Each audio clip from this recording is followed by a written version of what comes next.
अस्सलाम वालेकुम। क्या हाल है आप लोगों के? मैं अल्हम्दुलिल्लाह बिल्कुल ठीक ठाक हूँ। आप लोग सुनाइए, आप लोग कैसे हैं और कैसी आप लोग की गार्डनिंग चल रही है? कटिंग्स लगाई कि नहीं लगाई? जल्दी से बहुत सारी कटिंग्स लगा लीजिए और बिल्कुल मुझे बताइएगा कि आप लोग आजकल कौन कौन से प्लांट्स की कटिंग लगा रहे हैं और कैसा आप लोग का गार्डन आजकल ग्रो कर रहा है, कैसा आप लोग का सब कुछ चल रहा है। ठीक है। अच्छा, मैं आई थी एंथम के प्लांट की कटिंग लगाने, सोचा आप लोग को थोड़ा सा इसके बारे में बता दूं। मुझे ना कलरफुल लीफी प्लांट बहुत पसंद है और मेरे गार्डन में बहुत सारे कलरफुल और वेरीगेटेड प्लांट मौजूद हैं और अच्छा लगता है मुझे बहुत। और मेरा गार्डन पता खूबसूरत भी बहुत लगता है। कुछ प्लांट्स के अंदर फ्लावरिंग भी होती है जो कलरफुल प्लांट होते हैं, तो आप लोग अपने गार्डन में ज़रूर कलरफुल लीफी प्लांट्स को ऐड कीजिए। और मैंने सोचा एंथम के बारे में थोड़ा सा आपको बताऊं, और अगर आप लोगों ने अभी तक नहीं इस प्लांट को अपने गार्डन में ऐड किया है तो ज़रूर ऐड कीजिए।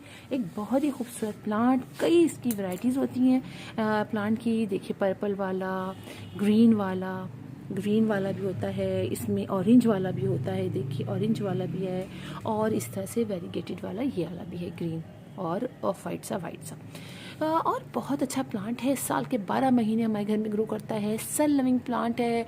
और ये वाला जो है ना, ये वाला और ग्रीन वाला, ये जो है इसको जो है आप थोड़ी कम देर, यानी 1 से 1.5 घंटे की, 2 घंटे की डायरेक्ट सनलाइट में रखिए।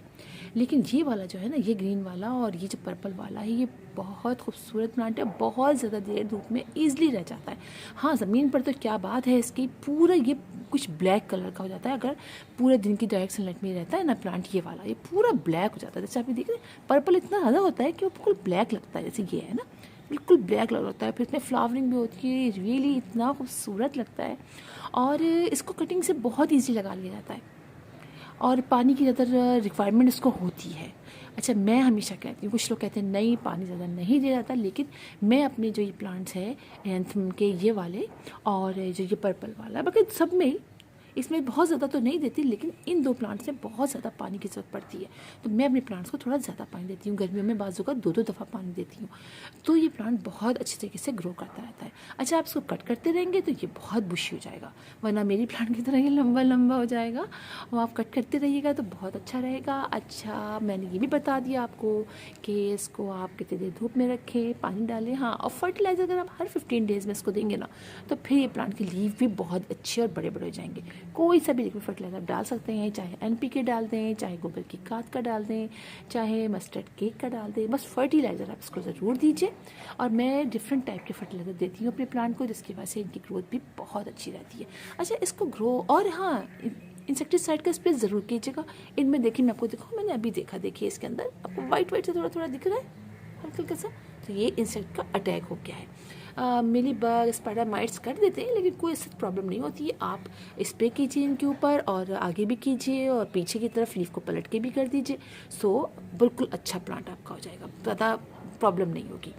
अच्छा, और दूसरी बात ये कि आप इसको ईजिली कट करके लगाइए, पता है बहुत प्यारा लगता है। और इतना ईजी टू ग्रो प्लांट है कि ईजिली सारी कटिंग जाती है। पानी में भी ऐसी कटिंग को लग के दीजिए, उससे भी इसमें रूट्स डेवलप हो जाती हैं और वैसे भी ईजिली लग जाता है। बात वही है, जैसे कि मैं आपको दिखाऊँ, ये मेरी पूरा एक प्लांट है, ये एक पूरी स्टेम है ना, तो मैं इसको 5 से 6 इंच का कि इस पर इसकी कटिंग लूँगी। ये मैंने कट किया, ठीक है, ये मैंने कट कर दिया और ये देखिए, ये ले लिया। तो चाहे आप अलग पॉट में लगा लीजिए, चाहे आप उसी पॉट में लगा लीजिए, कोई प्रॉब्लम नहीं होती है। अब जैसे कि मेरा ये है ना, इधर इस तरफ कर लेती हूँ, चलिए ये खाली है। अब आपने कुछ नहीं करना, सिर्फ ये करना है, ये है, कुछ नहीं करना, नहीं करना है, इतना तो ज़रूरी करना है। ये किया और इसके अंदर देखिए ये लिया आपने, बस आपने इसको थोड़ा सा 2-2.5 इंच, 1.5 इंच, जितना भी चाहे आप इसको इस तरह करके और हल्का सा ऐसे दबा दीजिए इसको।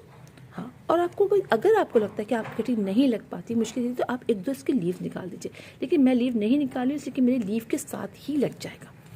और चूँकि लग जाता है, मट्टी भी अच्छी है और मौसम भी अच्छा है, इसलिए लीव के साथ भी लग जाएगा। और अगर लीव निकालना चाहे तो निकाल भी सकते हैं, कोई प्रॉब्लम नहीं। और आप थोड़ा सा इसको पानी डाल के शेडी एरिया में रखिएगा, ऐसा जहाँ नॉर्मल लाइट होती है ना, दिन में जो नॉर्मल लाइट आती है वो रहा है।